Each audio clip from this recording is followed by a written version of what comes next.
Mapagpalang araw sa ating lahat. Ako ang inyong lingkod, Lydia Jan Valdez, at welcome sa ating daily devotions. Ang ating verse for today nasa Efeso 6, verse 14.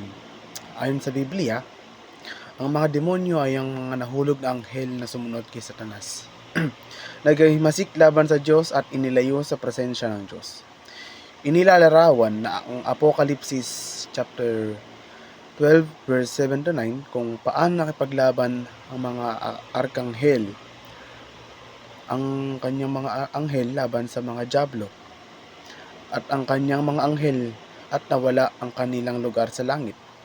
Ang mga demonyo ay tinatawag ding maruruming espiritu at masasamang espiritu. Gumagawa sila ng nakapinsalang buhay sa mga tao. Bilang mga kalaban ni Jesus, ang mga demonyo ay hindi mga espiritong ambivalent sa mortal, ngunit masama, sanhi ng paghihirap, pagdurusa, at kamatayan.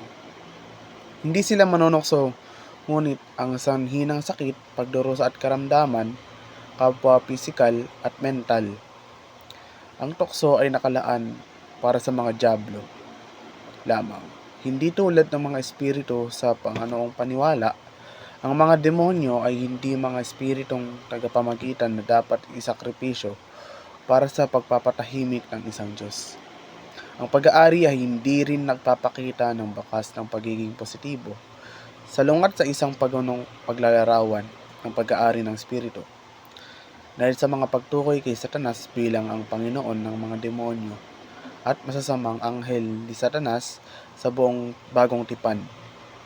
Ang mga scholar ay nakilala at nahulog na anghel na may mga demonyo. Ang mga demonyo bilang ganap na masasamang nilalang na ipinanganak na masama ay maaari hindi magkasya sa iminumungkahing pinagmulan ng kasamaan sa malayang pagpapasya sa na itinuro o kahalili sa salungat ng mga teolohiya. Upang magkaroon ng panunumbalik, kailangang mayroong pamantayan kung saan ibinabalik ang isang tao sa isip ng Diyos.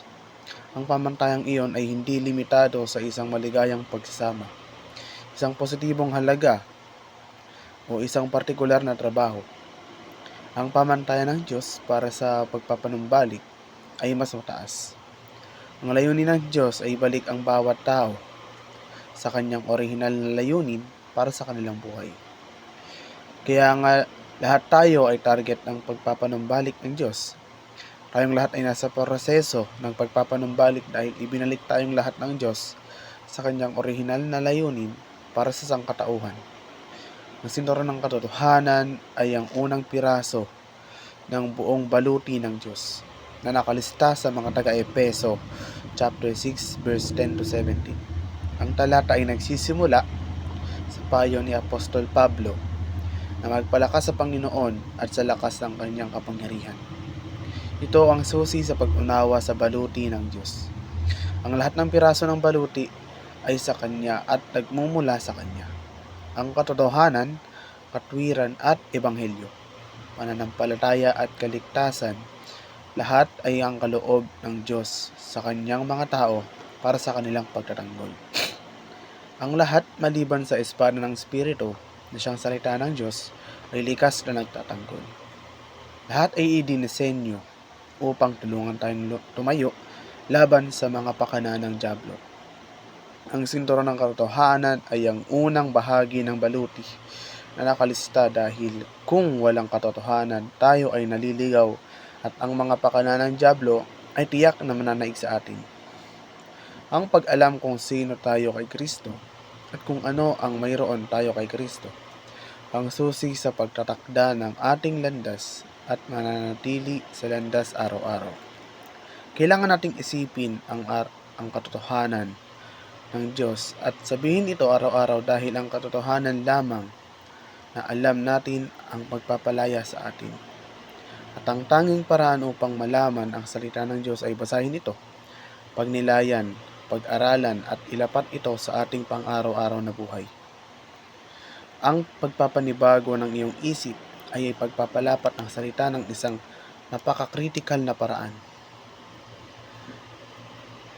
binabago nito ang iyong mga iniisip, ang upuan ng kapangyarihan na namamahala sa iyong buhay at ang paraan nito.